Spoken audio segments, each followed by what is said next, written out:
All right, Matt the Mortgage Guy here. I'm going to create a video today going through May 2021 housing market update. I'm going to follow and kind of scroll through some slides. Keeping Current Matters does an excellent job. And I'm certainly not going to go through all 77 slides they put together. They did a really thorough job and a comprehensive report. I just want to highlight a few and talk about what I'm seeing as a mortgage broker, supply side, demand side, interest rate side, and the stuff that I can really provide some context to on what I'm seeing, the stats to back it up from the reports they've done, and just will give you a better feel, hopefully, for what's going on in the housing market, what you can expect, right? Because that's the $1 million question. People always want to know, what can I expect over the next 12 months? So let's get into it. And they start off by the main driver of the housing shortfall has been the long-term decline in the construction of single-family homes.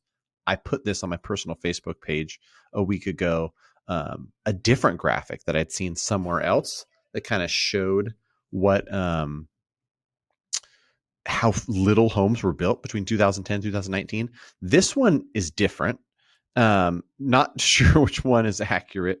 I saw this as like 5.9 million versus, in the 20 millions for single family homes by decade. I'm not sure which one to believe, but I think that no matter which one is correct, the fact that we built half as many homes over this 10-year period shows that we're way behind. And that's obviously contributing to lack of supply and prices going up, right? Less homes to choose from is gonna cause an issue, especially when there's increased demand. So this is something that I saw a few weeks ago back on CNBC, where the Google question, when is the housing market going to crash, spiked by 2,400%. And I'll tell you what, I've got another video coming out just to debunk this, right? You will find so many videos on YouTube, you literally will not find the end of it. You could find a new video every 5 minutes and just run them on repeat for the next 3 weeks and never run out of people who are talking about the housing market's going to crash. Those of us looking at the data, those of us who have a little bit more insight into things that are going on will tell you that the housing market is there's so many reasons why we don't see it crashing in the next 2 to 3 years, but I won't belabor that point. This is an interesting one that you shouldn't get too excited about. If you're like, oh my gosh, look at year-over-year listings, boom, new listings up 40%. This is because of how hard it was to list a home in April and May or March and April of 2020, right? Because everything was shut down. So don't get too excited about this stat. When people show you year-over-year stats and then we were in a pandemic the year before, you can't put too much stock into that, because we'll see in a future slide about the true number of listings, and it's not this rosy. This is total number of listings. We're down 53% year over year. That is insanity. So we might have, an increase in new listings, but they're being gobbled up so fast that literally 50% less total listings, which is scary, right? And so here's the numbers, just so you can see. We know that we have very little inventory, less than 1 million homes. And I've said it in prior videos. 3.7 million was a number I heard in multiple different places, folks I respect. So, we're about 1/4 of the inventory we need to be in a balanced market. This would be December of 19. I'm sorry, December of 20. Yeah, December of 19, I think, right? And then January of 20, February of 20, March of 20, compared to these last, end of 2020, December, and then January, February, March, the beginning of this year, right? And inventory levels are down a ton, and it's partly because I've seen the stats. There's going to be more homes sold. There's more people buying. And so these inventory numbers have hard time increasing, because as more stuff comes to market, even this 40% increase in new listings gets swallowed up so quick that inventory has a hard time rising. But I'll talk about that a little bit. I know a lot of folks who think that the second half of this year we're going to see more inventory. My buddy Mike Zuber calls for 2 million listings by the end of July. Man, that would be sweet. That's 8 to 10 weeks away, and so it seems like a stretch, but man, I'm rooting for it, right?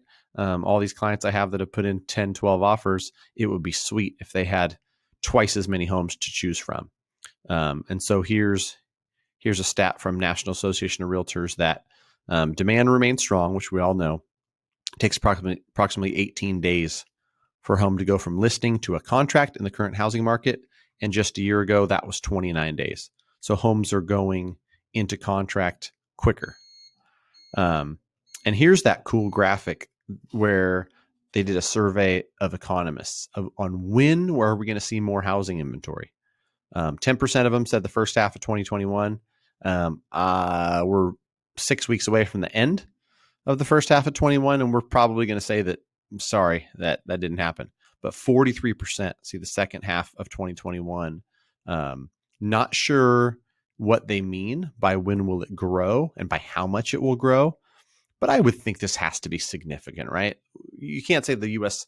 Housing inventory is growing when we're at 800,000 listings or 900,000 and we go to 950. That wouldn't be growing. I'm talking about 20, 30, 50% increase. Get this to 1.5 million. That would be considered growing. If that happens the second half of 2021, like economists are thinking, it would be very, very welcomed. So, we hope that more people decide to sell. And here's the top 5 reasons people are planning to sell. They've been in a pandemic. Our home no longer meets our needs. We need more space, something to that effect, right? Or they see, I can sell this for 100,000 more than I thought. I'm going to, go out and cash that. And, it's funny because from someone's perspective, they'll say, well, you'll sell for more, but that doesn't do you any good because you're going to have to buy forward if you can properly structure it. I've seen really cool plans put together, right? Where somebody's got 270,000 in equity, they can upsize their house, but by selling and kind of unlocking that equity, maybe they're paying off 70,000 in credit card debt and only 200 or 180 is going into the next purchase. And by that big down payment on the next purchase, they get sweet terms. Their mortgage payment only goes up by $150, even though they upgrade the house, and $70,000 in debt was paid off, which might be $800 or $1,000 a month in debt payments, because that debt is 22% credit card debt or 18%, some form of debt, right? So that is pretty cool. Some people are downsizing. Some people are, figuring out, I don't want to work that job that I got laid off from. I want to be, self-employed and go after my passions. And with that, I'm willing to make some sacrifices, live in a smaller house, live outside of the city, work less, something like that. So, people are moving closer to friends and family. A positive about the pandemic is the I think the family dynamic for some folks has changed. They've realized the importance of family, right? So some people are saying, I'm not going to work and live in this high, fast paced hustle and bustle. I'm going to, move out in the country and live close to friends and family, something like that. Different features and amenities, more room for the kids, home office, home gym, whatever it is, right? These are top 5 reasons to sell. And these are almost all, pandemic induced reasons, in my opinion. Did a survey and looked at who is looking to buy. And of all American adults, 16% are considering the purchase of a home in the next 12 months. I think this is a cool graphic. The one that I always go back to is the 34 to 36-year-old, which is such a common client for me, forming a family, stabilized in their job and their careers, or having kids, or whatever it is about that age, mid 30s. A lot of folks are buying their first home or a move up home, and that demographic is growing. What is that, late 80s, mid to late 80s, births were up a ton. So that demographic is growing as a whole. More home buyers, more demand. Reason number 697 why a crash is just not something we expect to see. Buy or sellers are, seeing a 26% increase in the average profit that they're getting for their home. Some people get 200,000 in profit. Some people get 40. This is the average, right? Year over year, that went up by 26%. That's a pretty wild stat. Lawrence Yoon is the chief economist over at National Association of Realtors. Some people will just say, well, anybody who's in the real estate game is going to say we're not in a bubble, but he's echoing what a lot of people are echoing, which is like, we're not in a bubble. This run up in prices is a simple lack of supply. And I think I just have to agree. Lack of supply paired with increased demand, low interest rates, and other reasons why demand is high, right? So that's that. Quick forbearance update. I just want to skim through this real quick because I've gone over this in many slides. Folks who said that we've got 5 million people in forbearance, these guys are going to foreclose, it's a disaster waiting. More than half have already exited forbearance. And I can say with absolute certainty, there are not foreclosures hitting the market like mad. It's just really, really, really not. 400,000 people left forbearance in the last 2 months. The counter argument to that is like, oh, we haven't seen, if they're in trouble, we haven't seen what's going to happen. I think that here's the graphic that shows how many people are truly in trouble. Some were paid in full, meaning refinanced or sold. Some worked out a repayment plan. Some people are still in trouble. I'm telling you, these people that are still in trouble, 1,000% guarantee. And they've said it. And I've talked to clients who are talking to their servicers. They're gonna get some sort of modification. There's going to be options available. They've made it abundantly clear. The CFPB has told servicers you have to offer options, 40-year term, lower interest rate. These folks are going to be taken care of. And somewhere down here, somebody talked about, the math speaks for itself. The forbearance program has worked, whether you agree with it or not. I'm not here to talk about that. It's worked. It's going to avoid people going into foreclosure. People are saving their homes, and like it or not, if some people needed it and some people didn't, and everybody took it, whatever. The fact that it's going to avoid a bunch of foreclosures, there's no arguing that. Here's consumer sentiment, and this one's important too, right? They've got this stat that says the biggest share of folks who are optimistic plan to buy a house in the next 6 months. It's the biggest one since 1978.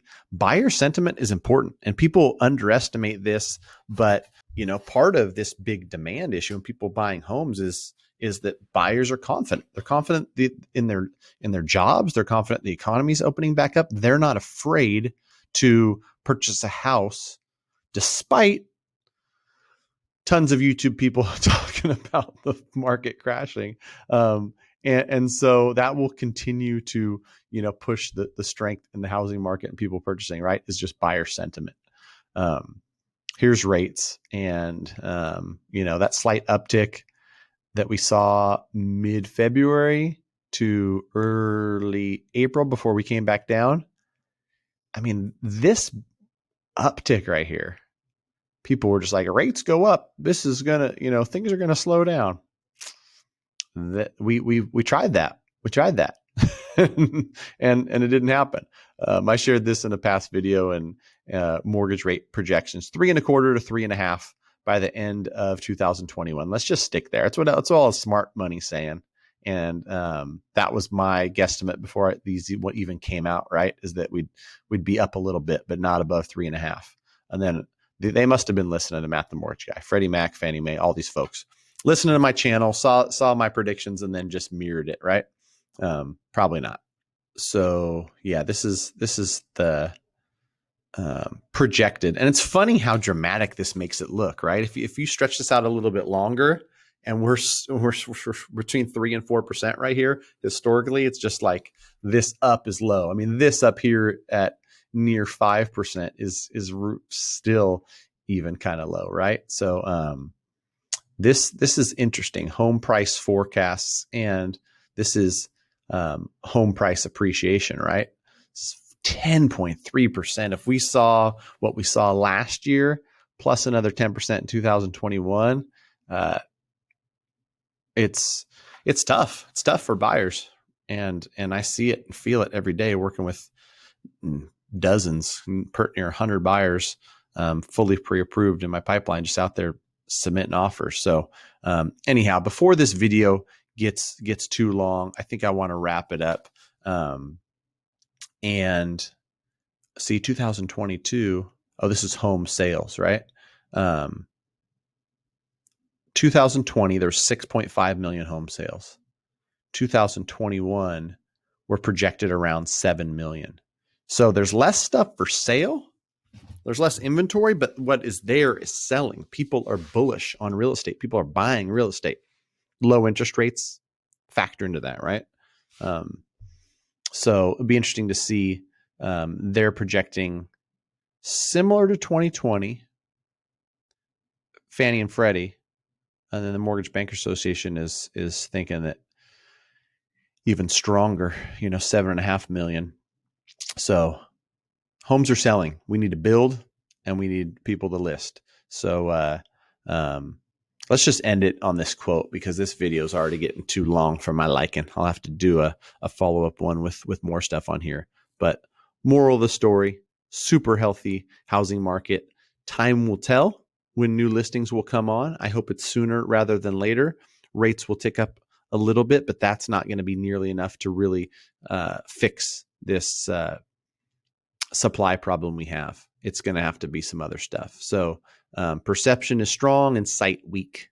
In strategy, it's important to see distant things as if they were close, and to take a distance view of close things. So there's a lot of things we're really close to, like the lack of supply.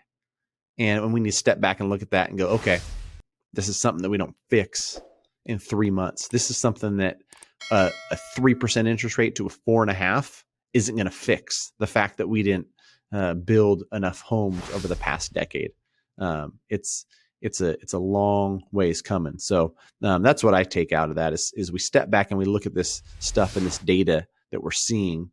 And if we step back and kind of analyze it, I think we realize we're going to be in a seller's market for the foreseeable future. It's not, there's no crash coming, right? All right. I'll end it there. Any questions at all, please feel free to reach out. I appreciate you watching. If you made it 18 minutes, I appreciate you. Hopefully this is helpful. Talk to you soon.